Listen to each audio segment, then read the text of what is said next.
समुद्र के बीच उनकी नाव बंद हुई। लेकिन असली डर तब शुरू हुआ जब नक्शे में ही नहीं मौजूद एक काला टापू उन्हें अपनी तरफ खींचने लगा। रहस्यमयी कहानी, काला द्वीप और गुमशुदा नाव। अरब सागर के बीचों बीच चल रही लकड़ी की पुरानी मोटर बोट सी प्रार्थना अचानक बंद हो गई। इंजन की आखिरी आवाज के बाद चारों तरफ सिर्फ लहरों की आवाज थी।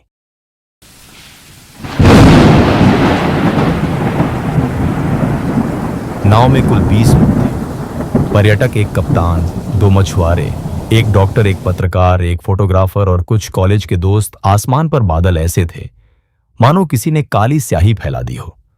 कप्तान राघव ने कंपास देखा, सुई पागलों की तरह घूम रही थी। यह कैसे हो सकता है, उसने बुदबुदाया। मोबाइल नेटवर्क गायब, जीपीएस बंद, रेडियो में सिर्फ खरखराहट। अचानक दूर धुंध में एक काला सा टापू दिखा। नक्शे में नहीं, किसी की याद में नहीं। उधर चलते हैं, डॉक्टर मीरा बोली। कम से कम जमीन तो होगी। नाव बिना इंजन के भी उस टापू की तरफ खींचने लगी, जैसे कोई अदृश्य हाथ उसे बुला रहा हो। टापू पर पहला कदम रेत पर उतरते ही सबको अजीब सन्नाटा महसूस हुआ। न पक्षियों की आवाज, न कीड़े, न हवा की सरसराहट। पेड़ मुड़े तुड़े थे, जैसे किसी ने उन्हें मोड़कर छोड़ दिया हो। फोटोग्राफर अर्जुन ने कैमरा निकाला, पर स्क्रीन काली। पत्रकार नेहा ने कहा, यह जगह किसी कहानी जैसी लगती है। जैसे ही वे अंदर बढ़े, उन्हें टूटी हुई नावों के टुकड़े मिले, जंग लगे एंकर, सड़े हुए लाइफ जैकेट और एक पत्थर पर खुदा हुआ साल 1987। मतलब पहले भी लोग यहां फंसे थे। मछुआरे हरिया ने डरते हुए कहा। अजीब निशान, जंगल के भीतर जमीन पर गोल गोल चिन्ह बने थे, जैसे कोई भारी चीज खींची गई हो। पेड़ों पर खरोंचें थीं, मानो नाखूनों से रात होने लगी। उन्होंने किनारे एक टूटी नाव की लकड़ियों से आग जलाई। तभी कॉलेज के लड़के रोहन ने चीख मारी, उधर कोई है। दूर एक परछाई खड़ी थी, इंसान जैसी, पर हिल नहीं रही थी। सबने टॉर्च घुमाई, कुछ नहीं, लेकिन रेत पर नए पैरों के निशान दिखे, जो उनके नहीं थे। पहली गुमशुदगी रात के बीचों बीच पानी भरने गई, सारा वापस नहीं आई। सुबह उसकी चप्पल किनारे मिली, पास ही रेत पर उंगलियों से लिखा था, मत ढूंढो सब सन्न कप्तान। राघव बोला, हम सब साथ रहेंगे। लेकिन डर अब हवा में घुल चुका था। पुरानी डायरी, जंगल में उन्हें एक पुराना टिन का डिब्बा मिला। अंदर गीली आधी सड़ी डायरी थी। उस पर नाम लिखा था कैलाश, 1987 डायरी में लिखा था, यह टापू इंसानों को नहीं छोड़ता। यहां रात को जो दिखता है वह इंसान नहीं, वह यादें हैं। जो लोग यहां आते हैं वे अपने सबसे बड़े डर को देखना शुरू कर देते हैं और फिर गायब हो जाते हैं। मीरा ने कांपते हुए कहा, यह मानसिक भ्रम हो सकता है। तभी पीछे से आवाज आई। मीरा सबने पलटकर देखा। मीरा के पिता खड़े थे। मीरा रो पड़ी। पापा, आप तो 10 साल पहले आंख झपकी, वहां कोई नहीं। डर का खेल। अब हर किसी को अपने अतीत की कोई परछाई दिखने लगी।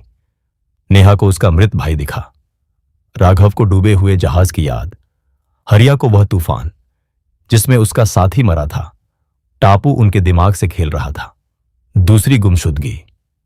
अर्जुन ने कहा, मैं इस सब को रिकॉर्ड करूंगा।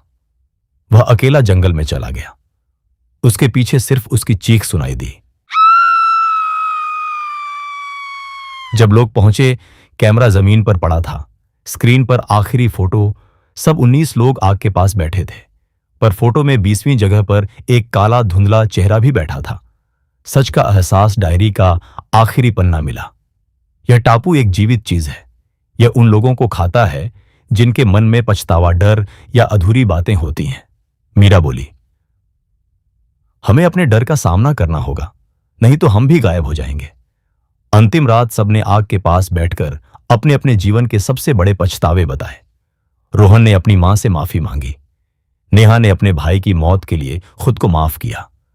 राघव ने उस हादसे को स्वीकार किया जो उसकी गलती नहीं थी।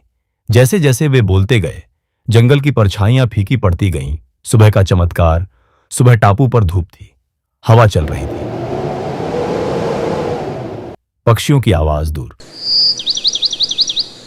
समुद्र में एक जहाज दिखा। सबने चिल्लाकर मदद मांगी। उन्हें बचा लिया गया। पीछे मुड़कर देखा, शून्य, वहां कोई टापू नहीं था, सिर्फ समुद्र, अंतिम मोड़। जब वे जहाज पर गिने गए, गिनती हुई 1 2 3 18 19। 20वां कहां है? सबने एक दूसरे को देखा। कप्तान बोला, हम तो 19 ही थे, लेकिन नेहा की डायरी में साफ लिखा था 20 नाम, और आखिरी नाम किसी का नहीं था।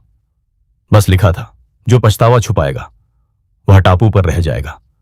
समुद्र की लहरों में दूर कहीं एक काला साया फिर उभरा, जैसे अगली नाव का इंतजार कर रहा हो। बचकर लौटे लोग 19 थे, पर नाव में बैठे थे 20। समुद्र ने एक राज अपने पास रख लिया और अगली नाव का इंतजार शुरू हो चुका था। अगर ये रहस्यमयी कहानी आपको सिहरन दे गई हो तो अभी लाइक, सब्सक्राइब और शेयर जरूर करें, क्योंकि अगली कहानी शायद और भी डरावनी हो। रहस्यमयी कहानी, काला द्वीप और गुमशुदा नाव। क्या हुआ आगे की कहानी? भाग दो बचाए। 19 लोग अब समुद्र में चल रहे बचाव जहाज पर थे, लेकिन किसी को राहत महसूस नहीं हो रही थी। सबकी नजरें एक दूसरे पर थीं, जैसे हर कोई सोच रहा हो 20वां कौन था। पत्रकार नेहा चुपचाप अपनी डायरी पलट रही थी। उसने फिर गिना।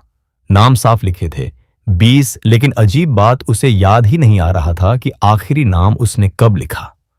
अजीब बदलाव। डॉक्टर मीरा ने महसूस किया कि सबके व्यवहार में बदलाव आ रहा है। रोहन चुप था, बहुत चुप। राघव बार बार समुद्र की तरफ देख रहा था, जैसे कुछ खोज रहा हो। रात हुई, जहाज के केबिन में सब सोने की कोशिश कर रहे थे। तभी नेहा को वही आवाज सुनाई दी, मत ढूंढो। वह हड़बड़ाकर उठी। केबिन में सब सो रहे थे, लेकिन फर्श गीला था, जैसे कोई अभी अभी समुद्र से चलकर अंदर आया हो। गिनती फिर गड़बड़। सुबह कप्तान ने सबको डेक पर बुलाया। सुरक्षा के लिए गिनती करते हैं। गिनती हुई 1 2 3 19 20। सब सन्न। हम तो 19 थे, लेकिन वहां 20 लोग खड़े थे।